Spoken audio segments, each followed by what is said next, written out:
Hey everybody, it's Randy, team leader of the Pomfrey team of Cummings and Company Realtors. I wanted to get together with you to talk about some of the different types of houses that you're going to see online. When you get the search set up through me from Bright MLS, it's generally going to only contain two search options if you are looking for a home that you're going to be living in.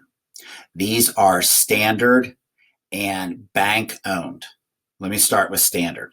Standard are typically the ones that are owned by humans, mom, pop, cousin, aunt, whatever. Somebody lives there and they are selling the home. These are typically the ones that are the easiest to deal with. They generally will give some repairs if repairs need to be done, and they generally will give closing cost help depending upon the market and depending upon your offer and a whole bunch of other things, but it is available. The other type is bank owned. Bank owned is usually a little bit more restrictive. They usually give a little bit less in closing costs, but these are my second favorite if I had to choose, a favorite of types of loans. Bank owned, REO, HUD owned, they're basically synonyms for the same thing. Basically, the bank owns the house now, not a human, not the previous people that were buying the house. They lost it for whatever reason. Typically, they are out of the house. The house has been reclaimed and the house has been fixed up to make it livable, to make it pass FHA and conventional requirements. It's not to say that the house is going to be perfect. It's definitely not going to be, but it is usually fixed up and it usually looks pretty nice. You're generally probably going to still have to go in there and make your own finishing touches and stuff, but it is going to pass the inspections that are going to be required for the bank. So those are the first two. Third, we have auction, and auctions come in all different shapes and sizes. Auctions typically occur on the grass of the front yard of the house that you're interested in. You can come a little bit before. Sometimes they let you come a few days before, but typically it's like a 30 to 60 minute preview period. You come in with your inspector or whoever you have that's more knowledgeable than you about the condition of the house. You're generally going to bring either a $5,000 or a $10,000 check to be able to bid. And then you're able to bid. You're there with other people that are, interested in the same thing as you. Some of them investors, some of them people looking to own the house, all different types. The other type of auction are the online auctions. Typically, they work much the same way, except you don't have to have $5,000 in a cashier's check with you to be able to bid. They do cost money. There is usually a buyer's fee that's tacked on at the end. So it's very important to know what all of the deal is about the house before you begin bidding. When does the bidding end? How will you know if you've won? All of that stuff. And we can find out all that stuff for you as well. Typically, you're not going to get any closing cost help out of those whatsoever. So you're going to pay all of your own closing costs. And some of them actually require you to pay their closing costs as well. Next is foreclosure. In foreclosures, the bank has repossessed the house. They have it.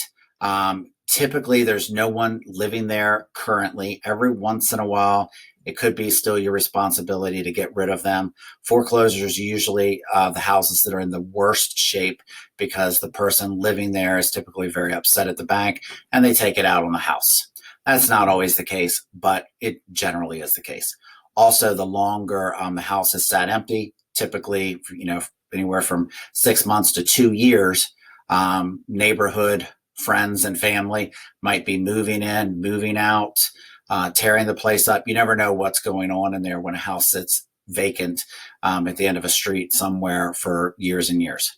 So these houses are bank owned.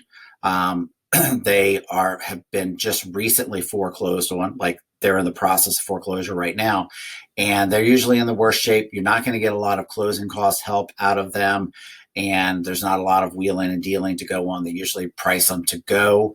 So if you're an investor and you're looking for something that is in bad shape and that you can make in good shape and make a profit on it, then that's usually pretty good. If you're a standard buyer looking to live in the house, it's generally not going to be a good choice for you because it's not going to pass the standard FHA or conventional inspection requirements. And, if it doesn't do that, then you're going to be forced to get what's called a 203K loan, which is a subject for a different day. But if that's your cup of tea, I can certainly talk to you about that more. Next category is short sale. In a short sale, this basically means that the sellers of the house are trying to sell the house for less than what they actually owe on the house. They need bank cooperation for this. Okay. So this process is typically going to take anywhere from 3 to 6 months. 3 months, on the best side and the best of conditions. 6 months is more typical. And I've even heard of some of them taking over a year to achieve. I've never been involved in one of those personally. I would never recommend that somebody get involved in something that takes that long. But with a short sale, you are generally not going to get any closing cost help. Maybe you're going to get a little bit, but I wouldn't count on it. And you need to wait for bank approval. The most key critical component of a short sale is the listing agent. So if I'm helping you buy, that's not me. Obviously, you need a great buyer's agent, but the key to it, the key to success is a good listing agent. The listing agent has to be experienced in short sales. They have to know what they're doing. They have to know how to deal with banks. And there's a lot of moving parts that the listing agent is going to be responsible for. We do quite a bit of these all the time. They're never pleasant. They're never anything that I'm hoping to get a ton more of in the future. So it's definitely persistence on the part of the listing agent to get this done.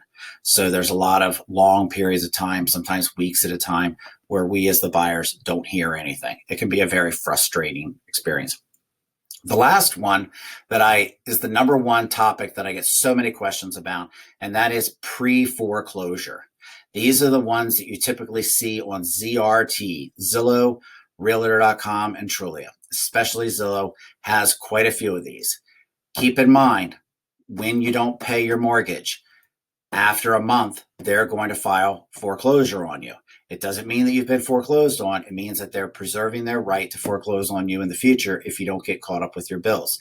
As soon as that gets registered on the judicial records, Zillow knows about it. It's court records. Anybody can look it up in a judicial search. Maryland's very easy. You can look up Maryland judicial search, and you can look up any house, property, person, stuff like that, and see what's going on. These houses, sadly, are not for sale. Good for them, not good for you.